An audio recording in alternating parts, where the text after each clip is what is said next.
Hey, welcome to Funny Synth Noises, where I talk about the things that interest me, and you tolerate it for however long you can. I take great pride in my music taste. It perfectly encapsulates who I am as a person. Slightly off kilter, at times questionable, but ultimately harmless, and occasionally surprising. For the most part, my taste carries musical merit and can be reasonably seen as something influential and bearable. I sure do love being humble. Except for one band. One band sticks out as borderline unlistenable, save for 5 songs at best. If you've ever heard of Kissing the Pink, it's probably in the context of bands that had a freak hit single and vanished from the face of the earth. Think Men Without Hats, A Flock of Seagulls, Kajagoogoo, one-hit wonders whose legacy is defined by a single track and a cult following. Kissing the Pink is adjacent to that selection, only they had a few semi-hit songs, and their cult following is limited to 3 people who still remember who they are. Ironically enough, I first heard of the band in the YouTube comments section of a Kajagoogoo music video. I took it upon myself to listen to the suggested song, somehow liked it, and it was all downhill from there. I can think of no better way to get into a band. Of course, this video is an attempt to convince you to do the opposite. It is an extremely biased look into Kissing the Pink, a terrible band with a terrible name and terrible music. It is a biography and brief song reviews intended to highlight the mediocrity of a band whose minimal fans claim they are an underrated gem. They are wrong. I am fueled by hatred and misguided passion. My time and energy should be reserved for more productive things, but if nobody is going to speak out about how bad Kissing the Pink actually is, I must take measures into my own hands. And before you ask, oh, but why are you making a whole video essay about a band you apparently hate? I want you to shut up, because I cannot answer that. My life goal is to make you question my true intentions. Red flags aside, let's get a load of Kissing the Pink, or whatever they call themselves these days. Kissing the Pink was formed in London in 1980. Nick Whitecross took lead vocals, John Hall and George Stewart were on keyboards, Simon Aldridge was the guitarist, and there were some other members too. The origins of the band's name are still unknown, and while it could be a reference to the act of going out to dinner, it could also be a reference to pool. Kissing the Pink was like many others in the emerging decade, playing around with instruments and synthesizers. At least they went to music college and had a vague idea of the conventions of music theory and composition. Did that make their music any good, though? To start, yeah, it wasn't all that bad. Their debut single, Don't Hide in the Shadows, came out in 1981 and foreshadowed what their debut album would hold. It's a haunting yet light new wave track with a saxophone, so you know it has to be at least a little bit good.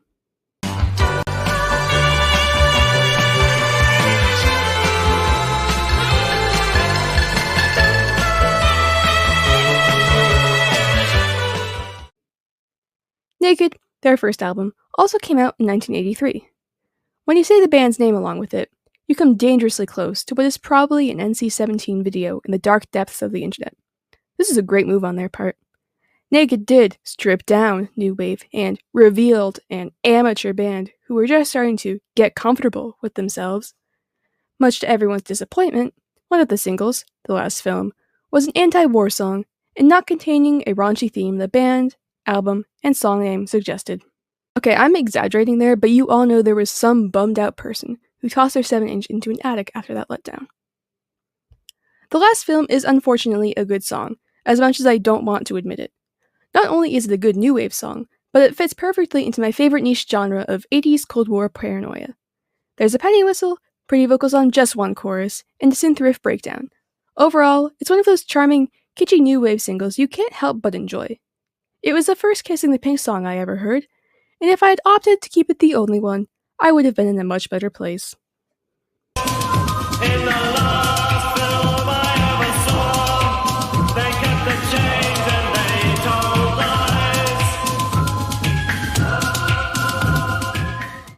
Mr. Blunt was another single, and the only thing of note besides the very March-like feel is, in the music video, where someone steps in Cachet. There was also Big Man Restless, who, like 40 Indians, is so relentless, I guess. As are some album track highlights, Frightened in France is a neat vocoded song, Broken Body is annoying, All For You is sampled in an A$AP Rocky song, and Denial of Industry goes harder than it should. Don't you know that you're holding us? You're holding us! being suspiciously okay with how Kissing the Pink sounds up to this point. Naked is one of those obscure albums that doesn't sound great, but it doesn't sound horrible, and you might have to say it's pretty good after a few listens. Enjoy it while it lasts. Their second album came out the next year. This one actually lives up to its name. You will be asking yourself, what is this noise? When you listen to What Noise, and the noises it claims are music. It opens up with what is set to be a powerhouse of a song, The Other Side of Heaven, and its twinkling synthesizer intro. As it builds and is about to fall into a roller coaster loop, it just gets stuck on the track.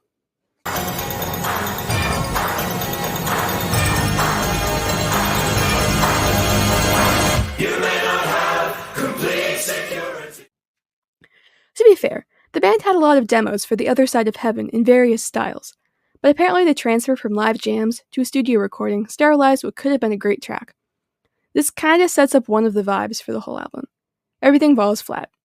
Victory Parade is a lamer version of the last film, Each Day in 9 drags on, and Martin is boring. Even the tolerable, dare I say okay, songs that are just that. Okay. The best song is Watching the Tears, which is somehow very pretty, at least relative to the other songs on the album. It's my favorite Kissing the Pink song.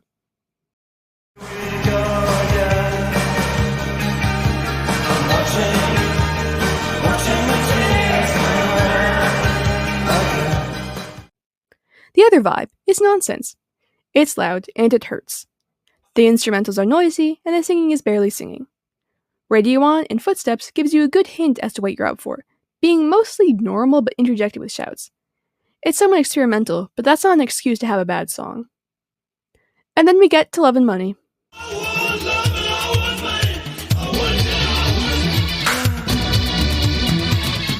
I cannot express how much I hate this song. I could make an entire video about it, but I'm instead choosing to go off topic in this one.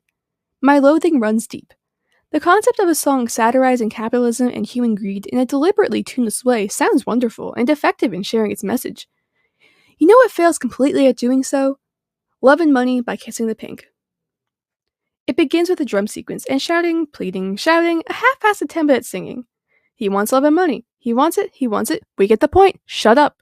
This all happens in the first 30 seconds. I do not want love and money, I'll tell you that. The verses are just a bit more tolerable. Not much. Barely. It's less shouting, more chanting. Throughout the whole song, instruments make a note with no rhyme or reason.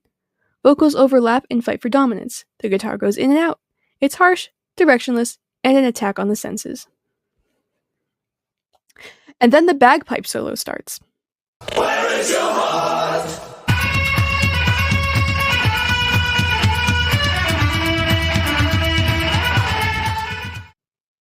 The bagpipe solo. A minute-long bagpipe solo. Based on the lack of credits in the CD liner notes, it's not actually a bagpipe. It seems like a guitar imitation, like in Big Country by Big Country, or perhaps a synthesizer, but I don't really care. It sounds like a bagpipe, an instrument notorious for being an ungraceful hunk of airbag. It's not a glorious instrument. The lyrics are the best part of the song, as repetitive as they are. And I get that the direction of the song was intentional. It's making fun of how greedy humanity is and how we will stop at nothing to get what we desire. The thing is, the song is just so bad you can't listen to it. I'm going to become a capitalist now. Mission failed. Sorry, Kissing the Pink. I don't feel the need to say anything about the title track. This clip sums up the whole album. I just can't hear myself talking. There's a noise in my ear. Simon Aldridge recalls that, in 1984, Roland Rat, you know, that talking, rapping hand puppet, apparently outsold everything on Magnet, Kissing the Pink's label at the time. This band was outsold by a rat. It comes as no surprise that the next Kissing the Pink adventure in sound took a radical turn. Gotta satisfy the crowd somehow, dance pop it is, baby! 1986 saw Certain Things Are Likely, and a name change. No longer were they the suggestive Kissing the Pink. They were mature, they were new, they were KTP, even though everyone seems to use the names interchangeably. KTP, were about to appeal to the masses. It may not have been the masses that saw Certain Things Are Likely, but the dance charts did. The title track and One Step are average danceable songs that did pretty well. I personally prefer Certain Things Are Likely, so have a clip from that instead.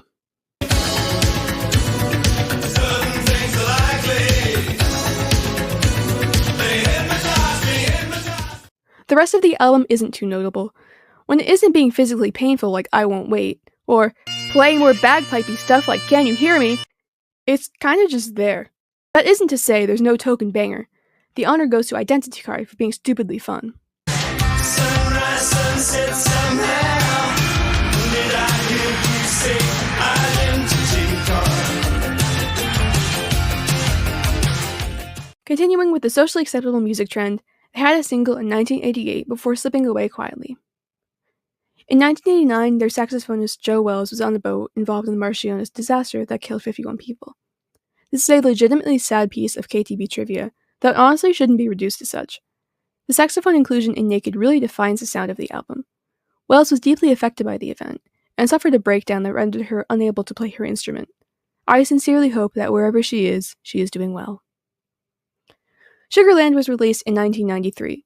It combined the dance pop of Certain Things Are Likely with the vague experimental qualities of their first two albums, done with a psychedelic feel. I personally am not super into it since it's pretty repetitive, but if you weren't told it's KTP, you might enjoy it. I guess Capsize is kind of good. I like the singing. Dalai Lama, or The Dalai Lama Loves You All. I still don't know the proper name. Sounds like Diet Nick Kershaw.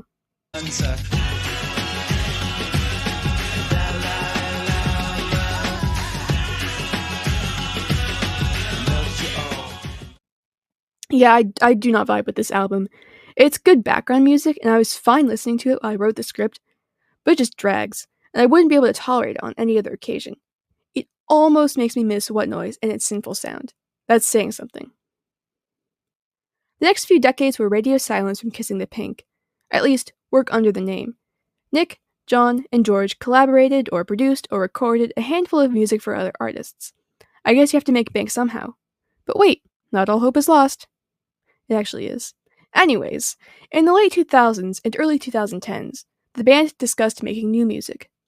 With Bandcamp, the Jeff Groh unofficially official fan site, and a Tumblr blog to boot, they were moving into the 21st century ready to drop some bangers. Fat Home and Digital People came out in 2015. They are somehow pretty okay. Pretty good, even. Nick doesn't sound as aged as a few 80s singers I know. There's a modern indie touch that isn't like anything Kissing the Pink has done before. I still struggle to include them in the KTP canon for some reason or another, but they're actually listenable pieces, so props to the reformed band for that. No visible traces.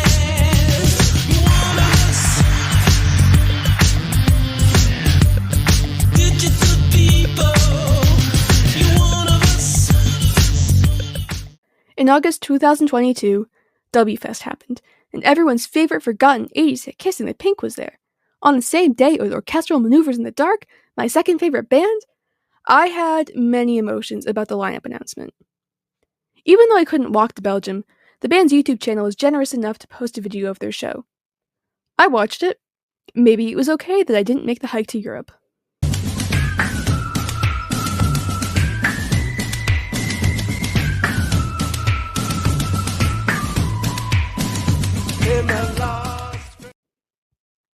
There was a brief spell that year where their social medias were revived and actively posting.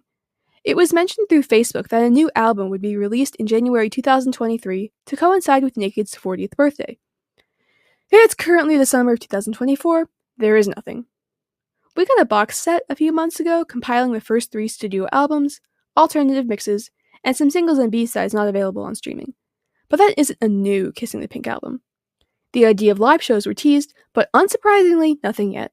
It's quiet in the world of KTP for the time being, and I guess that's where we end the story. When I started writing the script, I was dead set on making a point about Kissing the Pink being a abhorrent band and a disgrace to new wave. The thing is, it can't be that clear-cut. The band sucks, no doubt about it, but music doesn't have to be good to be good. You know what I'm saying? Like, one might say there's little musical merit to the KTP. They aren't Pink Floyd or the Beatles or whatever. It's just some band with a few freak hits and an interesting back catalog. Okay, sure, that can be an opinion. I wouldn't say it's mine, though, as much as it seems like it. Tired of my sarcasm and at times ambiguous opinion? Want me to prove that I'm not an unreliable narrator? Okay. Kissing the Pink isn't anywhere close to being my favorite band. The thing is, I know too much about them to say I don't like them at least a little bit. The music isn't always great, sure, but maybe that's why I'm intrigued by it. There's some actually fun songs I do enjoy, and the particularly rough tracks are enjoyable on a so bad it's good kind of basis. And it makes for a, your adjective of choice YouTube video. So maybe Kissing the Pink isn't something fitting the standards of music that transcends time. That's okay. It's still worth a listen for your own pure enjoyment. Or not. Love and money is a scourge upon this earth. I hope you learned something today. Feel free to share your opinions about this disaster piece of a band. I am always down for anecdotes. Thanks for watching.